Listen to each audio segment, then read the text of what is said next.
Mas a diferença agora, é que esse quadro pré-eleitoral aí mostra uma pulverização inédita. Parece que 15%, não, inédita no sentido da distribuição de votos. Já tivemos 22 candidatos em 89, mas não tinha 8%, 7%, 5%.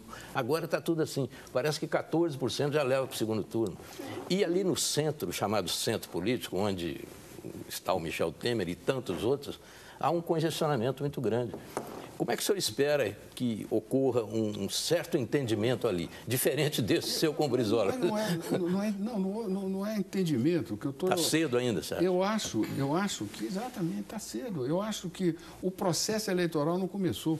Ele começa a semana que vem. O primeiro passo do processo eleitoral é a desincompatibilização daqueles que querem ser candidatos e a legislação partidária, que no Brasil muda toda hora, ela abriu a possibilidade de se ter uma nova escolha no mesmo dia da desincompatibilização. E aí é que você vai começar a ver os reais atores. Primeiro cheiro das... Claro. Segundo ponto, numa eleição majoritária, seja para prefeito, para governador, para presidente da República, a margem de aventura é muito pequena.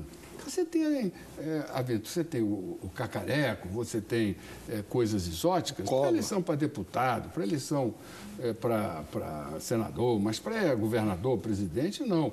O Collor que você citou, o Collor não era um novo, o Collor tinha sido prefeito, governador, deputado federal. O pai tinha sido senador, deu até tiro lá no Senado, senador Sim, importante. Errou. Errou, acertou. O avô foi ministro do Trabalho, doutor Getúlio. Então, é o seguinte, quer dizer, era alguém que estava no processo político. Então, eu creio que nós não devemos... colocar os carros na frente. Mas fazendo uma análise aqui, desculpe, por favor, fazendo uma análise aqui dessas candidaturas de centro que o Mitre falou, a gente tem Rodrigo Maia, que é genro do senhor, né? O presidente já falou sobre a candidatura dele, que se colar, colou. Queria saber se o senhor concorda com isso, se é nessa tese do se colar, colou. Tem o ministro da Fazenda também, que poderia sair como representante do governo ali, estrito senso, né? Porque o DEM também está no governo. O senhor acha que o ministro da Fazenda se desincompatibiliza e poderia ser um vice, por exemplo, de Temer? Olha, eu creio que os nomes estão surgindo. Tem nomes... É natural que num processo casado, porque, por exemplo, o Collor tinha um partido irrelevante, mas naquela época foi só a candidatura de presidente da República. Hoje não. Hoje fica muito claro a distinção entre candidatura e candidato. Candidato é uma decisão pessoal. Qualquer um pode querer ser candidato, pode até arrumar uma legenda pequena. Agora, candidatura é uma construção política. Você precisa de logística, você precisa de estrutura partidária, você precisa de máquina eleitoral, de gente na rua, de militância e, sobretudo, de consistência. Consistência de discurso, consistência de proposta. E eu creio que o que nós vamos ver agora é exatamente o desenho dessa consistência. Nós do governo, o presidente Temer e toda a sua equipe, todos nós que fizemos essa travessia difícil, porque o presidente recebeu o país quebrado, numa situação fiscal terrível, uma inflação altíssima, juros enormes, a economia totalmente desorganizada, todos os setores. E em 2 anos ele fez salvou o Brasil. Quer dizer, hoje nós estamos com a recessão acabada. Hoje, agora mesmo, tivemos números de emprego, foi o maior número de fevereiro. Nós temos uma arrecadação alta, e arrecadação alta significa atividade econômica funcionando, as coisas funcionando.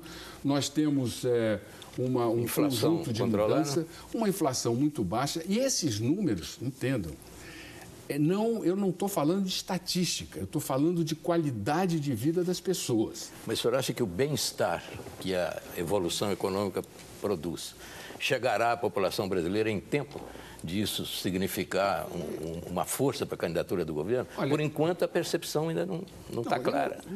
Porque os índices ainda também não são tão significativos assim.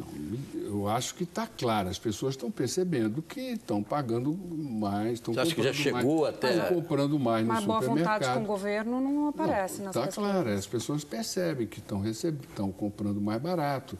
As pessoas têm acesso ao crédito com mais facilidade. Mas é o bem-estar, a taxa de juros está mais baixa. Mas é o bem-estar da população que vai... Você veja que a indústria automobilística está tendo um desempenho sucessivos muito alto, a venda de automóveis melhora, as pessoas estão com mais tranquilidade, estão com mais expectativa. Tudo isso é verdade mesmo. Nós temos que trabalhar cada vez mais nesse sentido.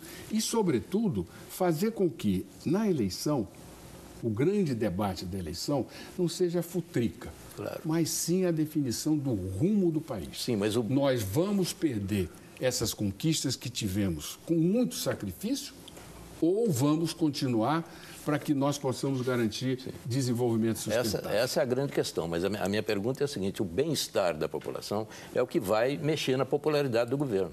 Até agora isso não aconteceu. E o reconhecimento de que é o governo responsável por esse bem-estar. Tudo isso está dentro desse bem-estar. Quando é que o senhor acha que isso começa a acontecer? Olha, essa pergunta é uma pergunta que nenhum futurólogo poderia te responder. Quer dizer, isso se mede com números, isso se mede com realidade.